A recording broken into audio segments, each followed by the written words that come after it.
Alors bonjour, désolée pour ce petit retard. Pour commencer, je vous informe que... Ah oui, alors du coup, je ne suis pas sur la bonne fenêtre, donc l'effet Bonaldi continue. Voilà, tac. Je vous informe donc que la transcription de cette conférence ainsi que le support de présentation est disponible sur le web dès maintenant à l'adresse a42.fr/blend2017. Donc si ça peut aider certains d'entre vous à suivre plus facilement ce que je vais dire, ne vous privez pas. Alors moi je m'appelle Marie Guillaumet et je suis consultante en accessibilité numérique pour la société coopérative Access 42.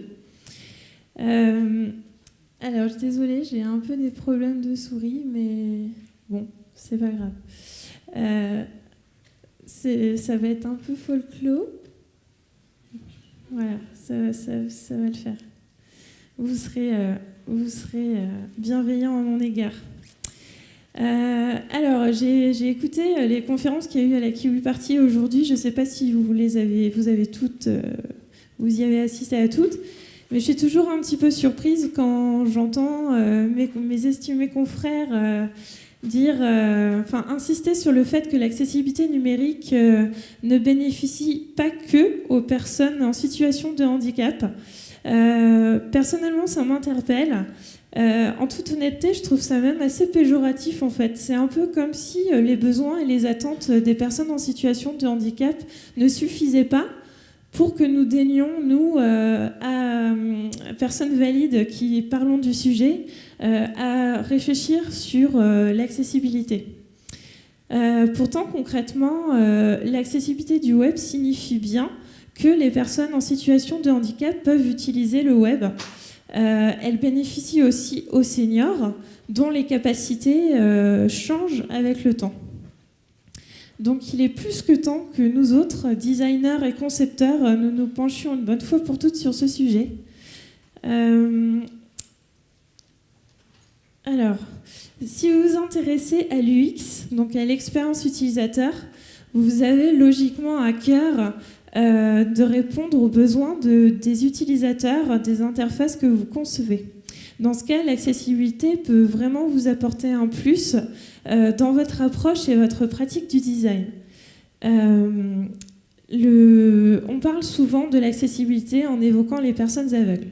On a un peu tendance à réduire l'accessibilité à ça d'ailleurs. Mais en réalité, l'accessibilité concerne beaucoup de handicaps. Je vais m'y faire à la fin de la séance, ce sera bon. Elle concerne tous les handicaps qui affectent l'accès au web. Donc il y a bien sûr les handicaps visuels, mais aussi les handicaps auditifs, les handicaps moteurs et la grande diversité des handicaps intellectuels, cognitifs et psychiques. Sans parler des polyhandicaps, c'est-à-dire les personnes qui cumulent plusieurs déficiences, et des troubles de santé invalidants temporaires. En France, d'après l'INSEE, ça concernerait environ 15 millions de personnes.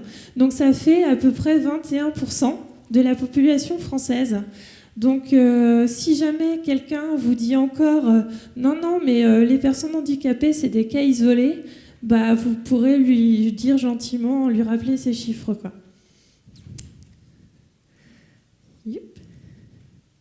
Alors, il y a un guide que je vous recommande si vous n'êtes pas familier des besoins des utilisateurs en situation de handicap. C'est très important de les comprendre pour apporter la réponse appropriée. Parce qu'entre les on-dit, les petites choses qu'on lit sur le net, sur Twitter, etc., en fait, il faut quand même chercher de la précision pour comprendre pourquoi on fait certaines choses, pourquoi on prend certaines décisions en conception. Donc ça, c'est le guide des impacts utilisateurs. Vous pouvez y accéder via l'URL a42.fr/impact au pluriel.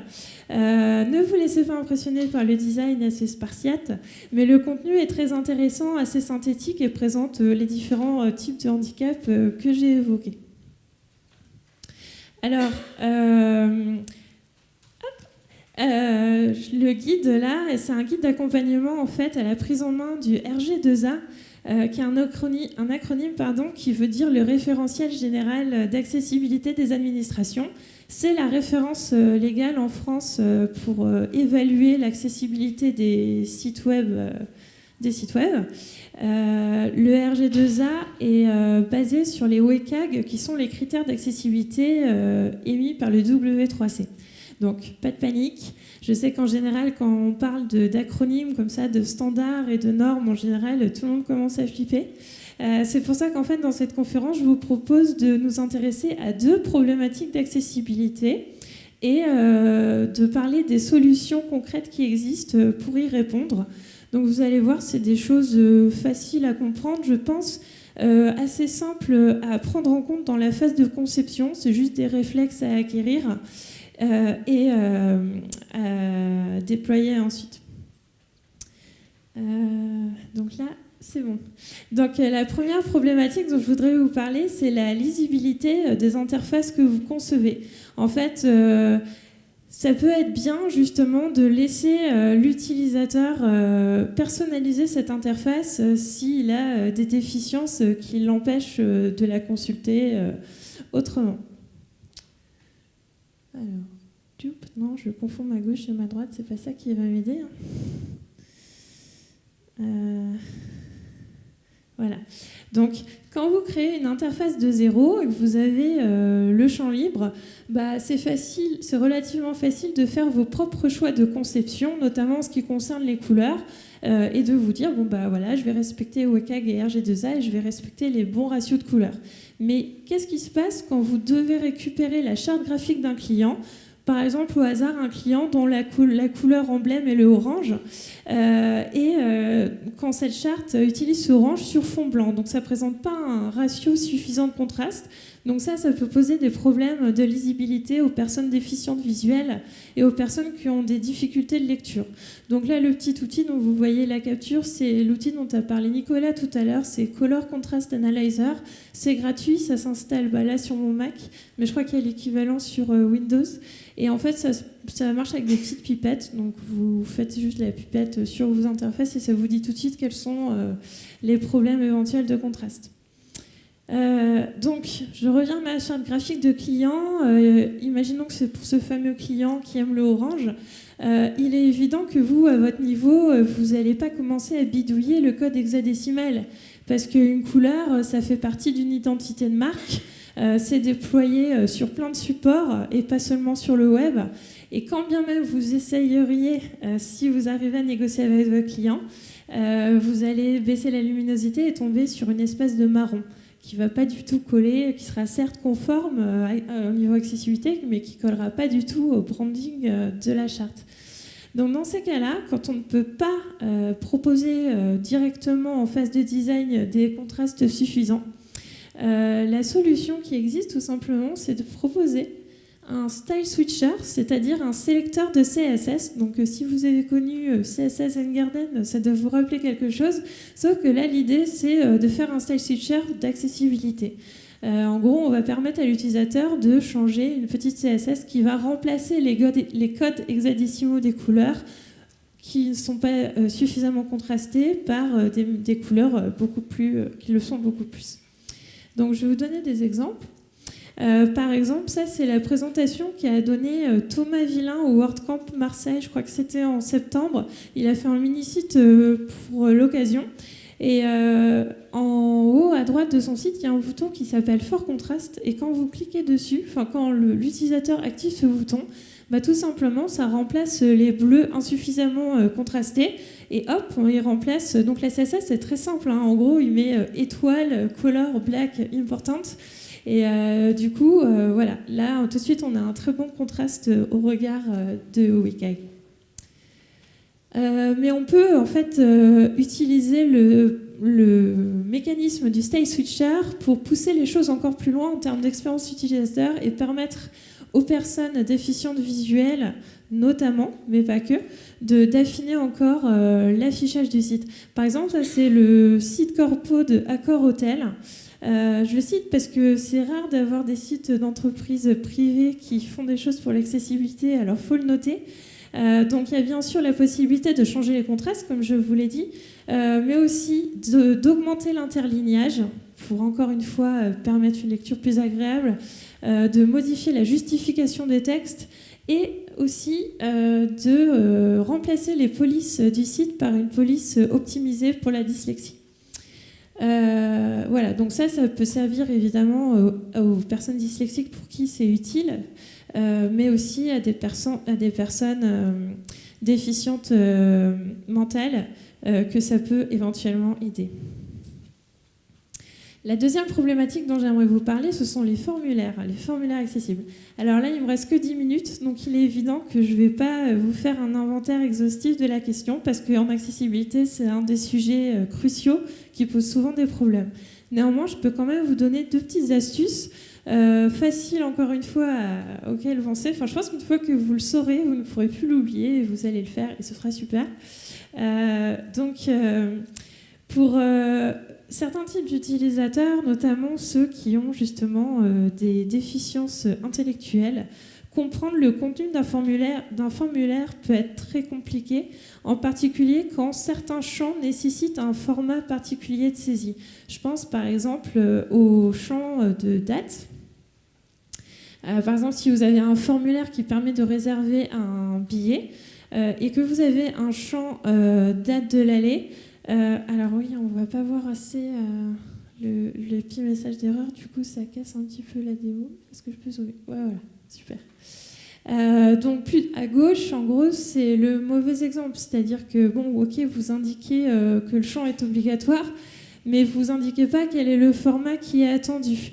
Vaut mieux faire comme à droite, c'est-à-dire indiquer dans l'étiquette du champ, donc c'est souvent le label, le format qui est attendu, donc à savoir ici JJ/MM/4A. Ça doit permettre aux utilisateurs qui en ont besoin de comprendre ce qui est attendu d'eux et comment ils doivent le formater. Et pour leur faire éviter de faire des erreurs. Si malgré tout il y a quand même une erreur, à ce moment-là, la solution accessible, c'est de préciser dans le message d'erreur, qui est correctement relié au champ, un exemple de saisie réelle. Parce que peut-être que l'indication de format est quand même encore trop théorique et que ça peut l'aider de voir quelque chose qui va ressembler à ce qu'il doit faire. Alors je reviens un instant sur le date picker. Arnaud en a parlé tout à l'heure. Je réenfonce le clou. Quand vous prévoyez un date picker sur vos formulaires, ce qui peut être une aide à la saisie intéressante, mais le problème, c'est que souvent, ces outils-là ne sont pas du tout accessibles. Et c'est surtout la galère pour les personnes aveugles qui utilisent un lecteur d'écran, qui n'arrivent pas du tout à naviguer dedans. Et en général, le deuxième problème d'utilisabilité, c'est que le champ est souvent désactivé quand on implémente un date picker. Du coup, l'utilisateur est bloqué, il ne peut pas saisir sa date. Donc dans ces cas-là, la solution toute simple, c'est de laisser le champ actif, laisser l'utilisateur remplir comme il veut la date de son aller, et vous éviterez bien des frustrations. Et surtout pour les personnes qui utilisent des lecteurs d'écran, elles pourront effectivement compléter l'action, quoi. Elles ne seront pas bloquées. Voilà, j'ai déjà fini. Donc c'est évident que 15 minutes, ça passe très vite. Le sujet est passionnant. Moi, je suis vraiment très contente que la communauté UX s'empare enfin du sujet de l'accessibilité. Parce que c'est vrai qu'on a longtemps sensibilisé les développeurs et les intégrateurs avec, comme le disait tout à l'heure mes confrères, un résultat assez limité pour le moment. Le web est loin d'être accessible. Si vous avez envie d'en savoir plus et de voir d'autres petits exemples comme ceux que je vous ai montrés et de comprendre surtout le lien, pourquoi on prend telle décision par rapport à quel besoin, il y a cet autre petit guide qui est qui est vraiment consacré au design accessible. Donc ça concerne l'UX, le design graphique et aussi le multimédia. Et vous pouvez y accéder avec a42.fr/design-accessible. Voilà, je suis à votre disposition si vous avez des questions. Et si vous n'osez pas demander le micro, n'hésitez pas à me capter pendant la pause ou à me poser des questions sur Twitter. Je vous remercie.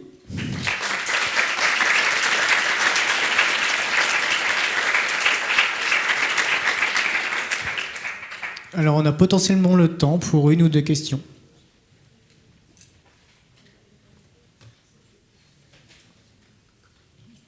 Autre question ? Je compatis parce que moi, je n'ose jamais demander le micro. Donc, mais vraiment, n'hésitez pas, hein, je ne mords pas. Ah, une question. Pardon. En fait, c'est une feinte, c'est pas une vraie question, c'est plus une remarque. Depuis ce matin, moi, c'est la 3e que je vois sur l'accessibilité. Et je voulais juste dire merci parce qu'enfin, on entend parler de dyslexie alors que depuis ce matin, finalement, on parlait que des aveugles et tout ça. Et donc, voilà, c'est cool, merci. C'est un fait.